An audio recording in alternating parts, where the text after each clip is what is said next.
বাঙালি হামলা কালো হাসিনা জবাব দে বাঙালি হামলা কালো কোরআনের মাহফিলে হামলা কালো। রমজান মাসে শয়তানকে নাকি আটকে রাখা হয়, কিন্তু আমার কাছে মনে হচ্ছে রমজান মাসে শয়তানকে আটকে রাখা হয়েছে, কিন্তু এই রমজান মাসে শয়তান খেলাফত দিয়ে গেছে ছাত্রলীগকে।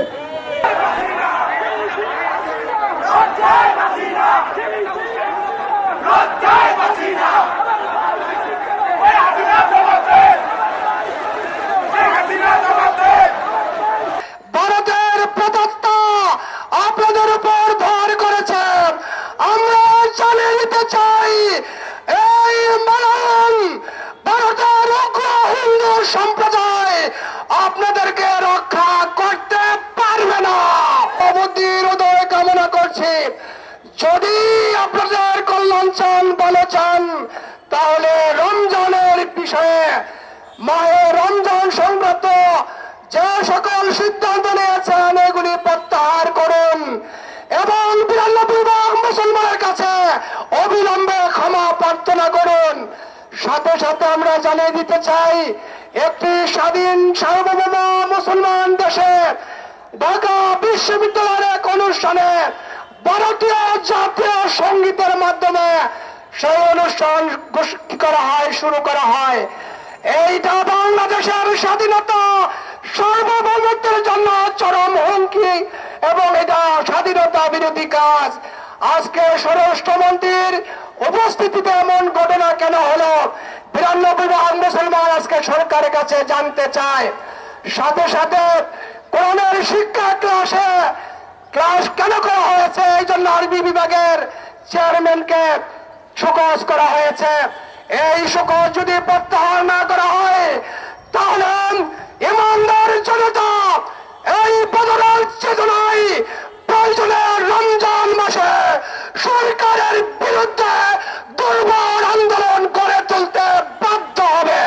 আজকে আমরা রোজার মাসে সুষ্ঠুভাবে সিয়াম সাধনা করতে পারছি না। রাষ্ট্রযন্ত্র আমাদেরকে সিয়াম পালনে নির্মমভাবে বাধাগ্রস্ত করেছে।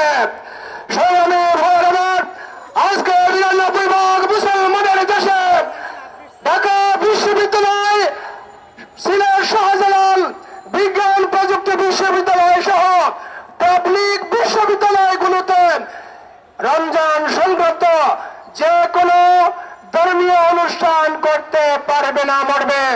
তারা আইন পাশ করেছেন। আমরা স্পষ্ট ভাষায় জানিয়ে দিতে চাই, এর কিছুদিন আগে বিশ্ববিদ্যালয় সহ দেশের প্রাইমারি স্কুলগুলোতে পর্যন্ত অত্যন্ত সাড়ম্বরভাবে সরস্বতী পূজা উদযাপিত হয়েছে। তখন তো কোনো বাধা দেওয়া হয় নাই। আজকে 92 ভাগ মুসলমানের দেশে সিয়াম সাধনা শেষে ইফতার করবে, কোরআনের ক্লাস করবে, আপনারা তা করতে দিচ্ছেন না। পেট্রোল দিয়ে পিটিয়ে, স্টাম্প দিয়ে পিটিয়ে নির্মমভাবে আহত করেছে। আমরা তো মনে করি ছাত্রলীগ শুধুমাত্র শয়তানের খেলাফতি পায় নাই, ছাত্রলীগ দেশের শিক্ষার্থীদের বিরুদ্ধে দাঁড়িয়ে গিয়েছে, ছাত্রলীগ দেশের মানুষের বিরুদ্ধে দাঁড়িয়ে গিয়েছে, ছাত্রলীগ দেশের ইসলাম প্রিয় তৌহিদি জনতার বিরুদ্ধে দাঁড়িয়ে গিয়েছে। রোজা একটি মৌলিক বিধান, রোজা একটি ফরজ বিধান, আর এই রোজাদার সারাদিন রোজা রেখে ইফতার করবে, এটা একটা স্বাভাবিক প্রক্রিয়া। সেই ইফতার প্রক্রিয়া যারা বাধাগ্রস্ত করে, যারা এখানে নগ্ন হামলা করে, তারা এদেশের মানুষের শত্রু, তারা এদেশের মুসলমানের শত্রু, তারা এদেশের শিক্ষার্থীদের শত্রু। ঠিক কিনা ভাইরা আমার? আমরা মনে করি যখন ঢাকা বিশ্ববিদ্যালয় আমার সেই শিক্ষার্থী বন্ধুরা এই আয়োজন করলো, ক্যাম্পাসের প্রশাসন কি করলো, তারা বলতে চাচ্ছে এখানে একটা অনুমতি নিয়ে তারা প্রোগ্রাম করেনি। সেখানে ক্যাম্পাসের মধ্যে গান হচ্ছে, ক্যাম্পাসের মধ্যে আড্ডা হচ্ছে, ক্যাম্পাসের মধ্যে কবিতার আসর হচ্ছে, ক্যাম্পাসের মধ্যে সংস্কৃতি, ভিন্ন সংস্কৃতি চর্চা হচ্ছে, সেগুলোর তো কোনো অনুমতির তো আটকা করে না তারা, কিন্তু ধর্মীয় বিধান পালন করার ক্ষেত্রে সেখানে অনুমতির প্রয়োজন হয়।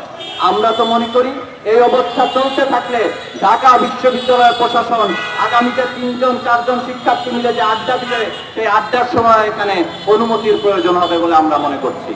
অতএব এই ক্যাম্পাসের প্রশাসনকে বলবো, আপনারা এরকম উল্টাপাল্টা বোঝ না দিয়ে শিক্ষার্থীদের পক্ষে থাকেন, এদেশের সংখ্যাগরিষ্ঠ মুসলমানদের পক্ষে থাকেন, তাহলে আপনাদের গদি ঠিক থাকবে।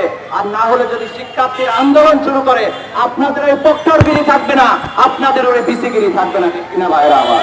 এই জন্য উদাত্ত আহ্বান রাখবো, আপনারা সচেতন হন, শিক্ষার্থীদের অধিকার নিশ্চিত করুন। আর আমরা আরেকটি কথা বলতে চাই, ছাত্রলীগ সারা বাংলাদেশের মধ্যে যেভাবে শিক্ষার্থীদের বিরুদ্ধে অবস্থান নিয়েছে, আমরা তো মনে করি এই ছাত্রলীগকে এখন ক্যাম্পাসে ক্যাম্পাসে বয়কট করার সময় এসেছে। আমরা মনে করি ইসলামী ছাত্র আন্দোলন বাংলাদেশ এই বয়কটকে সামনে রেখে ছাত্রলীগকে সারা বাংলাদেশে প্রতিহত করার ঘোষণা যদি দিয়ে থাকে, তাহলে আমরা আমাদের জীবন দিয়ে, আমাদের রক্ত দিয়ে, আমাদের শ্রম দিয়ে, গান দিয়ে এই বয়কট আমরা বাস্তবায়ন করে ছাড়বো ইনশাআল্লাহ।